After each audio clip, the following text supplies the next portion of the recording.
Welcome to Science and Wisdom Live, where scientists and meditators meet.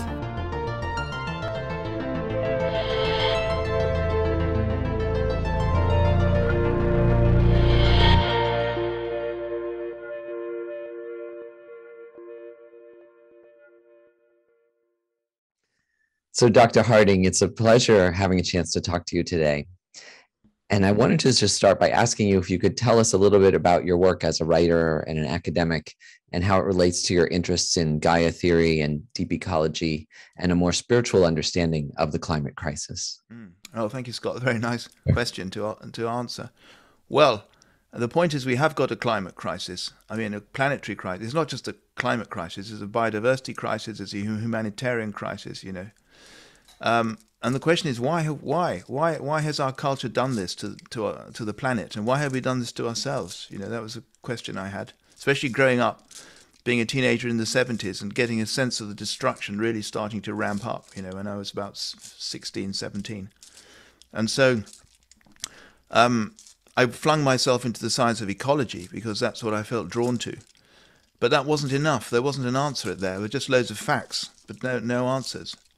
To these deeper questions of why is our culture so destructive of nature? Why? What is it about Western culture? Why do I feel so embarrassed and ashamed to be a Westerner? One of those people who's destroying the planet. So then that took me on a deeper quest, of course, and I had to ask questions about human nature, about psychology, about spirituality. And then eventually it led me to Schumacher College, this questioning. And there I discovered some really interesting answers, which I've been helping to elaborate on and to work on and write about. And I discovered the importance of actually putting together a scientific understanding with a psychological understanding, an understanding of the psyche, not just the psyche of humanity, but the psyche of nature.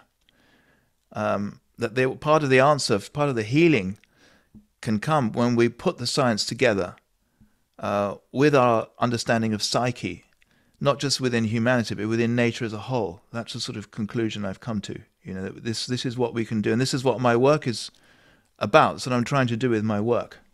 And more recently, I've become interested in alchemy, from a psychological perspective, as a way of bridging that gap between the science and the depths of our own psyche and the psyche of nature.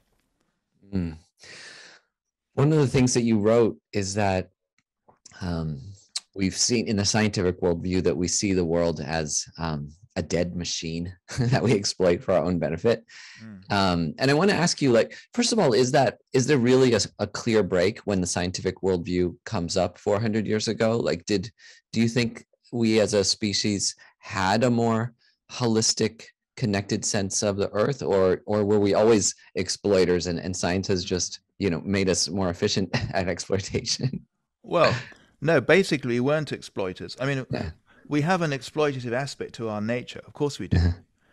We have to have it to survive. You know, that's the role of the ego. You've got to have it to survive. Otherwise, there'd be no life at all. But that didn't dominate in the pre-scientific times. What dominated was this very poetic understanding. I mean, you just lived and breathed the poetic understanding of nature. For example, everybody understood in the West, you know, that before you're born, when you're about to be born, your soul goes through the various heavenly spheres of the planets, and every time it goes through one of the planet's heavenly spheres, like say Jupiter or Saturn, it actually takes on the quality. Your soul takes on the qualities of that planet and its heavenly sphere, and then you go to the next planet and you take that on board, and so on and so on and so on, and then you're born. You know.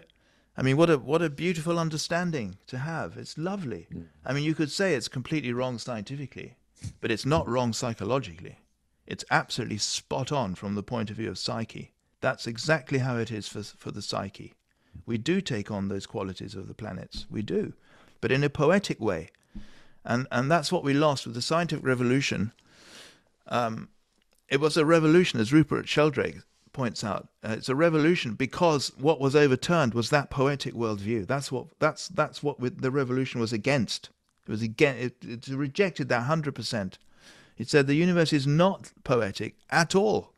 It's just a machine. I mean, it's a great cosmic machine created by God, a man, of course, a mathematician, But it's a machine. Get used to it, everybody. And what's more, we can, once we get rid of the poetry, we don't have any obstacles to exploiting this machine for our own benefit. The poetry gives you scruples because trees are sacred, rocks are sacred, streams are sacred, mountains are sacred.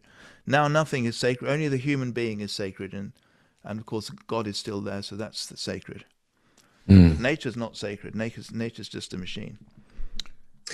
Yeah, you mentioned Schumacher College, where you're one of the co-founders. Can you talk about why you founded this college and your involvement in it? Did you need a completely different type of environment to think and teach in this way? Yeah, I think we did, Scott. Yeah, really. Yeah. We couldn't do this in the mainstream. The mainstream does not like this kind of, well, slowly it's changing, but I don't think there's much contact even now between the sciences and, you could say, the humanities, to put it like that. I don't think so. So we had here we were able to do that. When I say humanities, I go quite deep. I mean, I think psyche is better than humanities. Yeah. Between science and psyche, I think that's a better way of putting it.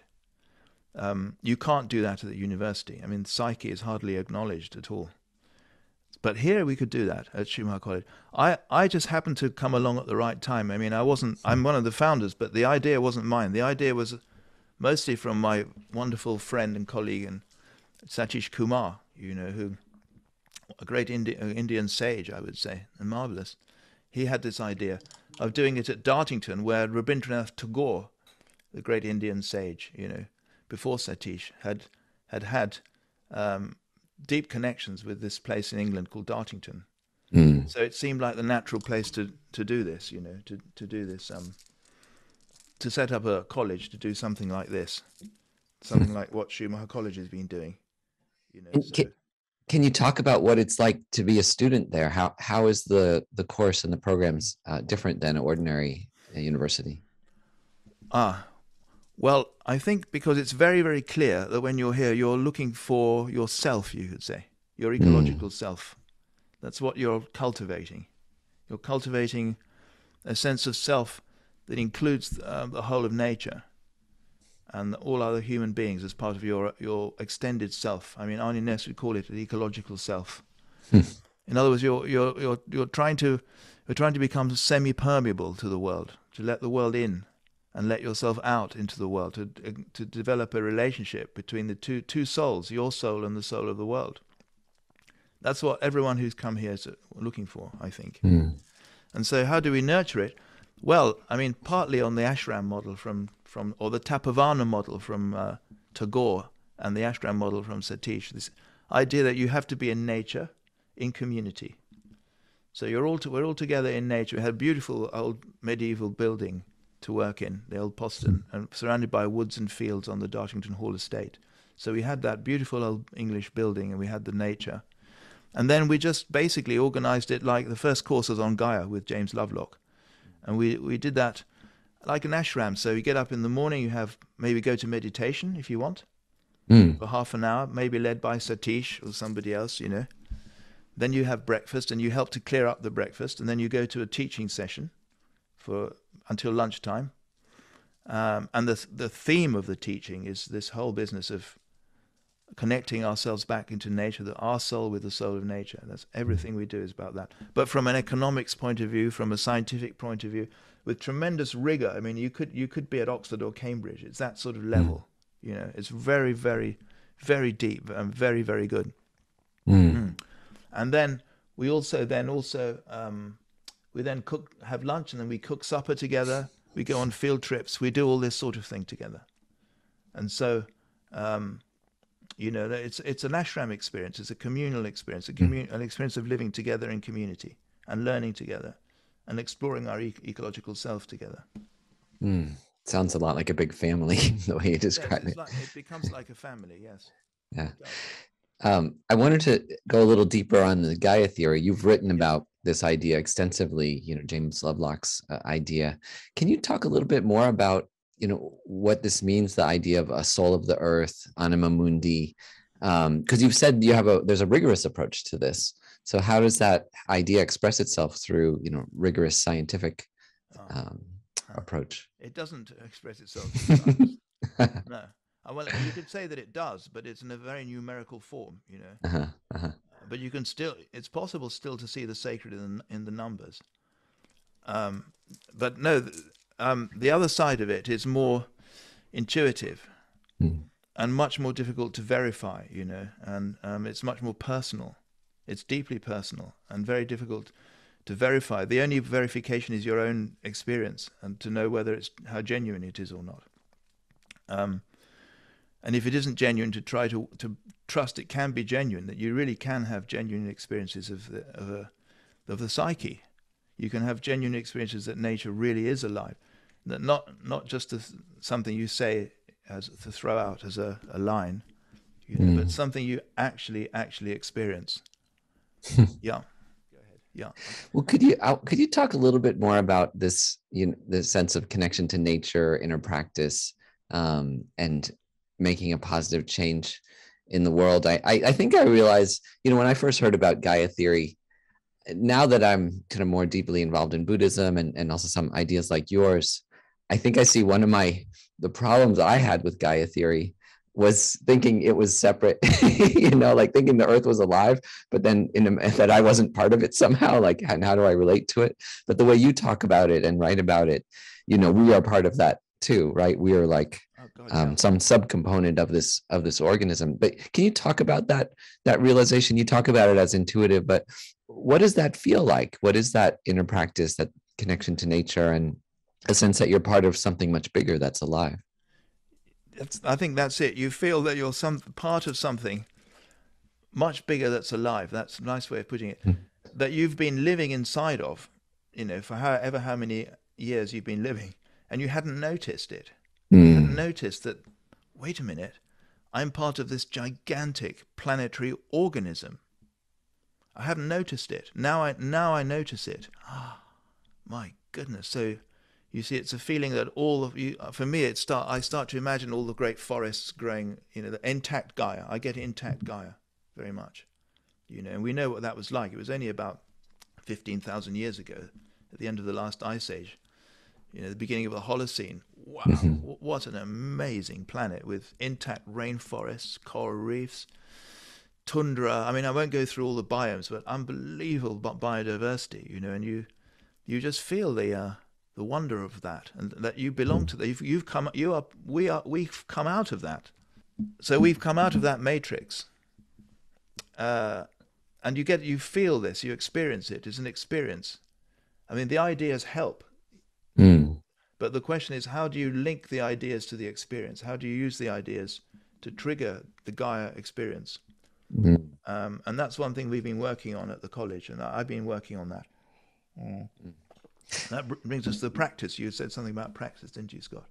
Yeah. And I'm interested to you know, loop back to, you know, rigorous science. You know, I mean, David Bohm is a wonderful thinker in this area who's an extraordinarily rigorous scientist, but also very much a spiritual seeker too, and talks about science so as a search for the truth. You know, that science is a mechanism to get closer and closer to the truth. Right.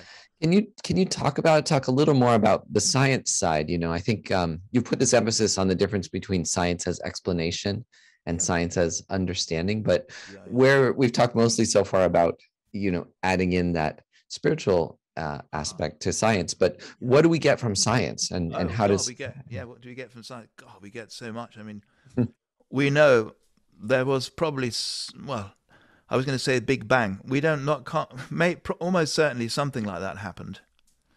And then we also know that the Earth is 4,600 million years old and composed of carbon atoms and oxygen atoms and hydrogen. I mean, we know that beyond a shadow of a doubt.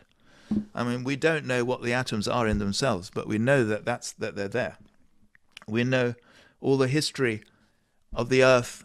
You know, all the evolutionary history of the Earth, etc. So yes, so that's the experience of Gaia that we need to cultivate, I would say. We can use the science for that. You know, just the facts of the scientific facts, the age of the Earth, the evolutionary history of the Earth, all the different species we've had on the planet. How the very fact that there's evolution, that there's a evolution of species.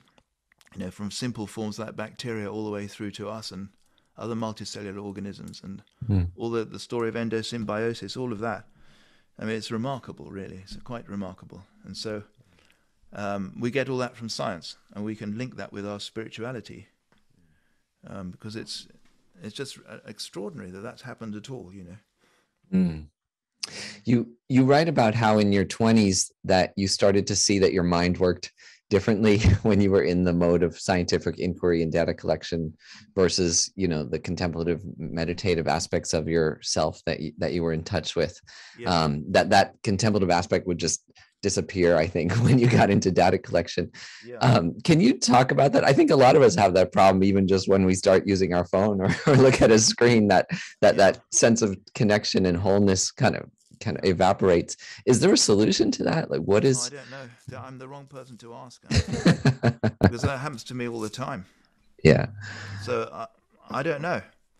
All I know is that it seems to be possible to always keep that sense of connection. Yeah.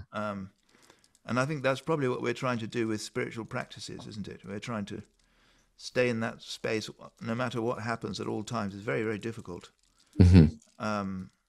So I think that's what the. But if we can maybe use science might help us in some way to just feel how miraculous everything is. You know, extraordinary. Just the very fact that we're even conscious is remarkable. Yeah. It's that. I mean, the science. Put it this way: the science has helped me in that respect. I think somehow the carbon atoms that are in me, the nitrogen atoms, the sulfur atoms, somehow they're all involved with this consciousness. It's coming out of all that in some strange way. I mean, that's a very inspiring. It comes from the science. You see, we think of it like we start with the science. Yeah. Yeah. You know, we're talking a bit about the drawbacks of science, but I mean, what would the world be like if we hadn't had a scientific revolution 400 years ago? I mean, would it really be a better place? Or well, I don't know. We probably needed it. I think it was needed in some way, but it just went too far in the wrong direction, because we didn't have enough wisdom to balance it out, you know, with the heart and with the soul. But we needed it. Was needed for some. I mean, if you ask someone like James Lovelock, I suppose I don't know if he would say this, but he would say something like, maybe the Gaia needs us to control the climate when the sun gets really hot. And without satellites and without this technology, we won't be able to prolong her life, which she probably needs prolonging, so she can reach her goal, whatever that is. I mean, her goal, we don't know, but there must be some sort of purpose in all of this, you know. That's another feeling you get, I think, as part of the spirituality, that there is some purpose in it. Whereas in the science, you're told it's totally meaningless and purposeless. Yeah, you do. That's another thing, you know, the science needs to explore, but you can't do that in a scientific way. You see, science is not the right domain. You have to do it with your intuition.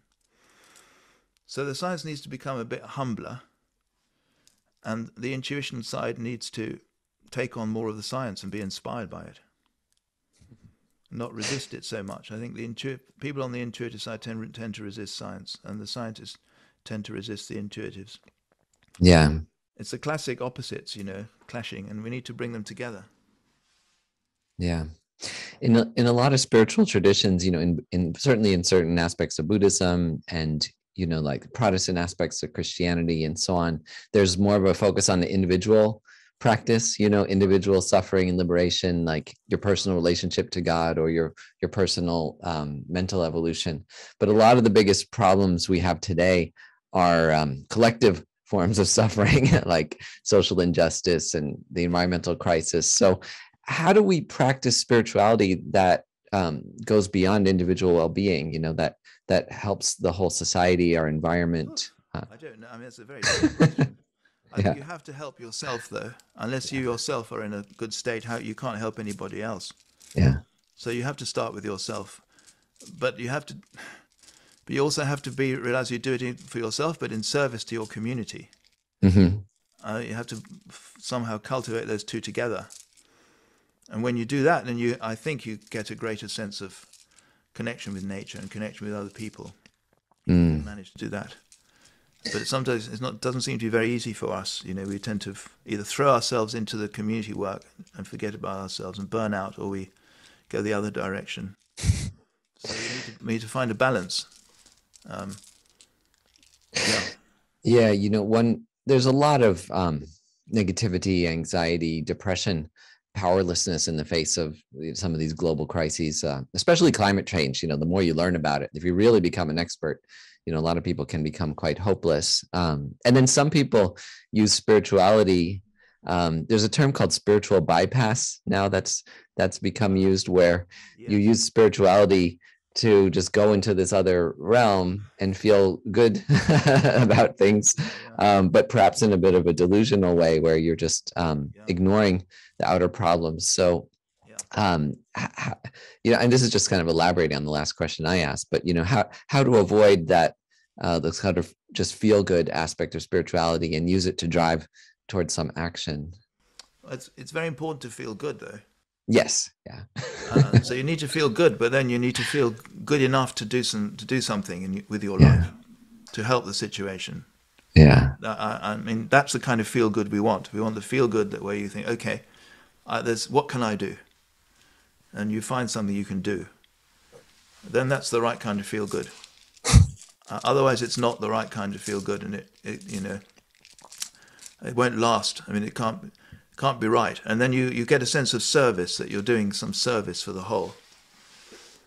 And so you then start feeling better, because you're feeling who you are in relation to the whole, and what the whole is, what Gaia is that you're serving.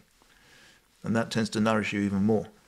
I really like what you say about feeling good, that you have to feel good about yourself. In Buddhism, that's one of the perfections, is joyful effort. That's right. Yeah, it's joyful effort. Yes. Yeah, that's right. It's not easy to find it, though, for me, I find. But when it comes, it's the most beautiful thing. The most beautiful thing is when you really feel you understand what something like that means. You know, you can experience it. You sort of think, oh, this is what it means. Yeah. But it's nice hearing you say that, but especially for someone in England, you know, because there's a lot of beating yourself up in the English culture. But that idea that first of all, you need to feel good about yourself and have that some kind of joy, and then that's what's going to power you to accomplish something in life. That's it. Otherwise, there's no energy to accomplish. You've got the wrong energy, you know.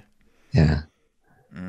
Joy's got to be if you can drive yourself with joy. I mean, it's very difficult. It sounds it is very difficult, but I think that's the best if you can do that. What works for yourself? I mean, you're an expert in many of these areas. What works to keep you joyful and engaged? Well, connection with nature is very important. So I've got a few what I call Gaia places where I go. And I just spend time there, you know, with a tree, for example, or with a stream. I just spend time there and just watch and look and to be very quiet and just learn and regard it as a temple. You know, it's a temple. I'm now going to the forest, my forest, which is a temple.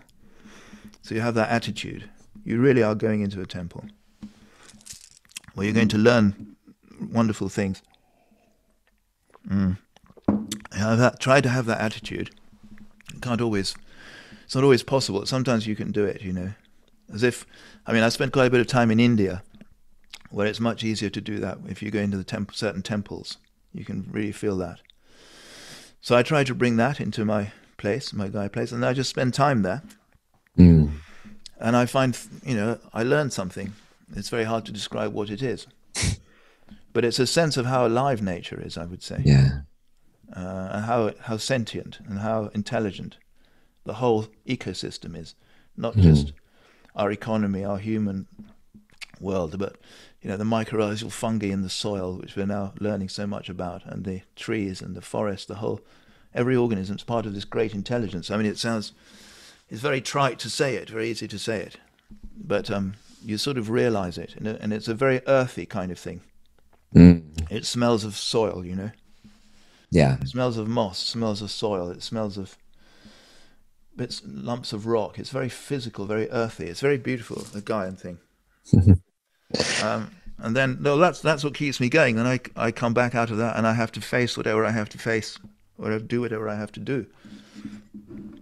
But it fades. I need to restore it, fairly regularly. Oh yeah, yeah.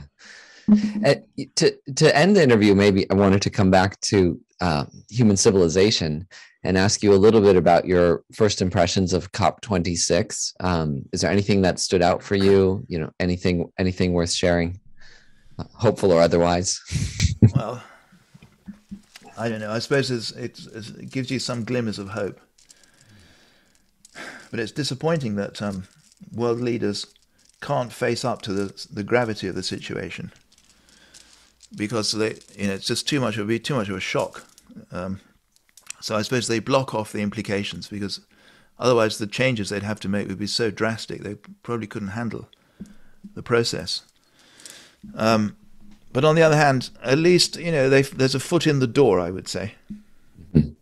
There's stuff about reducing coal, and there's stuff about reducing fossil fuel combustion, apparently for the first time ever. So that's progress, but it's very incremental. We need something much faster, but it's something. So those are my thoughts about it. Complex, a mixture of disappointment and hopefulness, I would say. Yeah, that's reasonable. Well, thanks a lot. I really enjoyed this conversation with you, and I'm really looking forward to the dialogue that's coming up. Yeah, thank you, Scott. It's been very nice talking to you. Thank you very much. Thanks See you a lot. later. Bye-bye. Bye.